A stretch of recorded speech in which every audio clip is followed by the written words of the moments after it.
Hi, this is Charles with a video demonstration of the game Rommel in the Desert by Columbia Games using the 1940 demo scenario in the book and also with the help of Jim McGee, who created the Vassal recreation here, so we can kind of read along here and see how the game goes. We're just going to go through the example in the book as it happens, so the supply cards that we use will not be the displayed, and the dice will not be rolled. We'll be using the roll examples in the book. So if you want to follow along or pause the video so you can kind of see what happened about a specific battle, you're more than welcome to. So all the units are going to be played faced up so we can see exactly what's going on here. So it's game month 1, the first player Axis turn. The Axis will spend one supply card to make a regrouping move in Solemn. So this is a supply card, and this is a bluffing card, the one with the 0 on there. So they're going to spend one of the supply cards to do a regrouping move and move into Solemn, and the command point will be established at Fort Capuzzo. A maximum of 3 units can move into Solemn.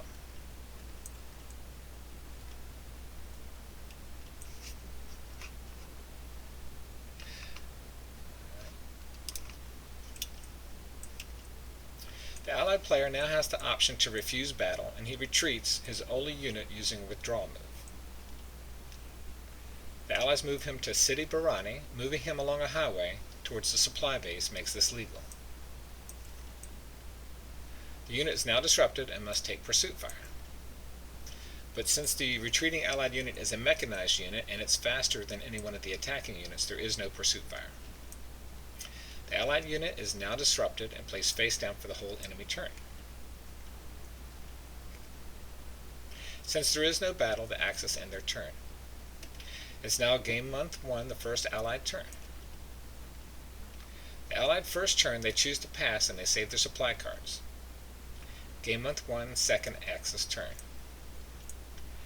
Axis pays 1 supply card and moves the group out of Fort Capuzzo.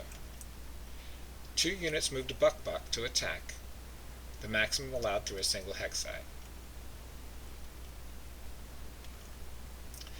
The 3rd unit moves to Sid Omar. The Allies choose to stay and fight this time and has the first fire. This is called defensive fire. So follow along in the rule book for the dice rolls. The Allied armor unit gets 2 hits with double fire, but the mechanized infantry misses. The Axis reduced one of their units by 2 CV. He could have reduced each unit by 1 CV as well.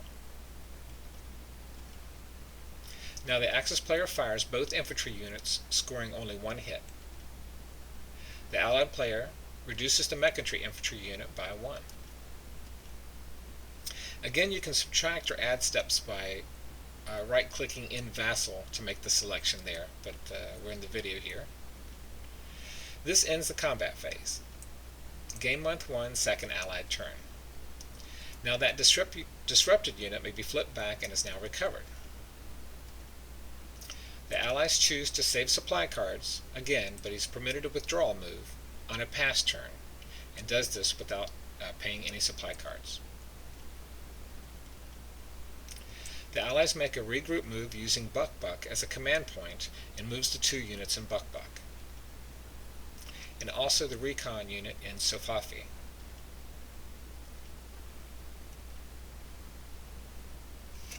So let's take a look at the stacks.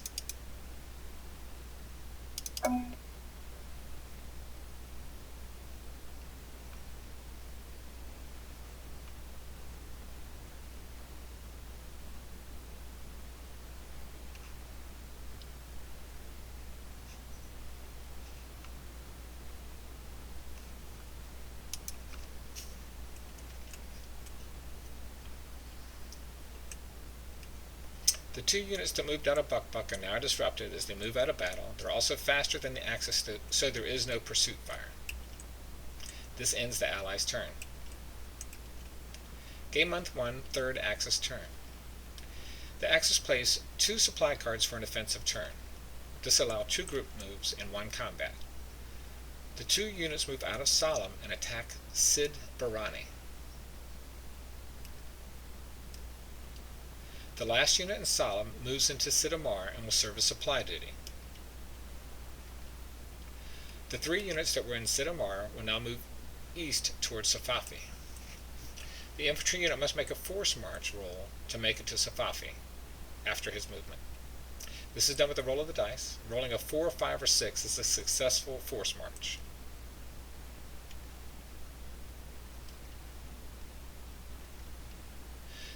The infantry unit in Bir Habada serves as supply chain duty.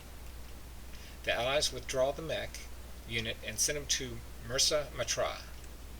Again, he's faster, so there is no pursuit fire. He becomes disrupted now. No combat, and this ends the Axis turn. Game month 1, 3rd Allied turn. Now the 2 Allied disrupted units in Sidi Barani flip back over to recover. The Allies pass and hold positions. Game month 1, 4th Axis turn. The Axis passes because it has already spent 4 of his 6 supply cards, and he wants to hold on to the other 2 for future moves. Both players have now passed on consecutive turns, and the month ends. Month 2 build-up. The disrupted Allied unit is supplied and recovers automatically.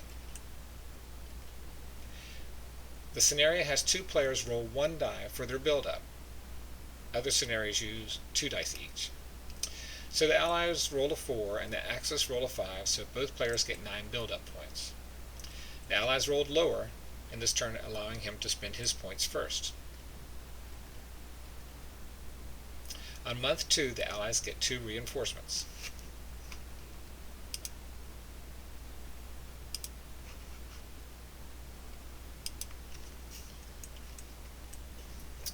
He uses 2 build-up points to deploy them to the front.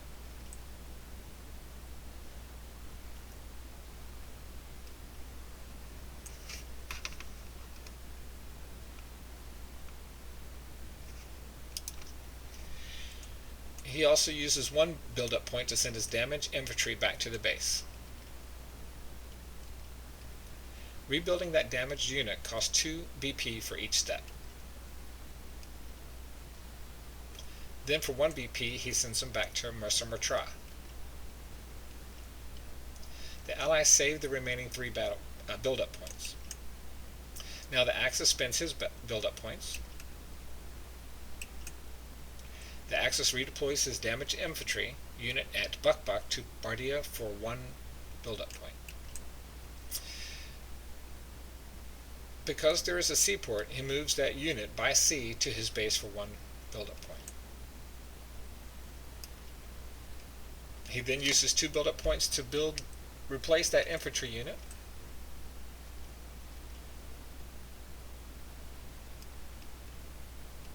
And make sure to check the chart to see how many build-up points it costs for each different type of infantry unit, because each one costs different amounts. Sea redeployment back to Bardia is not possible because the Axis port capacity is only 1, and that was used when the unit went back to Benghazi. So the Axis will send him to Tobruk for 1 build-up point. Now the Axis will move that unit from Tobruk to Safafi, and that will cost 2 build-up points. The Axis player is saving his last 2 build-up points for later use. All redeployments were along supply lines only. All the used supply cards are now returned to the deck. The players are now allowed to return any unwanted supply dummy cards to the deck, and the deck is now shuffled. The Axis draws 2 cards, and the Allies draw 3 cards per the resupply orders in the scenario rules. With the new cards in hand, the Allies wish to challenge the first player turn. The Allies place a card face down on the table. The Axis declines the challenge, and the Allied turn is turned face up. The Allies place the dummy card, so the Axis player goes first. If the Axis had spent a real card, it would have been for nothing, because they already had the initiative. Build-up is now complete, and the Axis go first. I hope you enjoyed this little review. As I played along, I learned a little bit too. and hopefully I'll be able to get this to the table with a real opponent.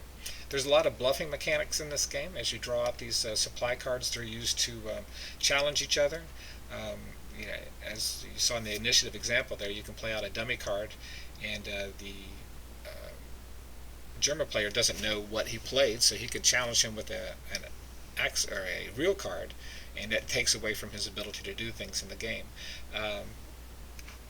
The fire table is one of my favorites as far as the single fire, double fire, triple fire, hitting on the 4, 5, and 6, and the different types of units and how they attack the other units. It looks like it's going to be a really fun game. I've played other Columbia games and really enjoyed it. So I hope you enjoyed the little video demonstration of the game, and hopefully I'll get some more details on this as I go along.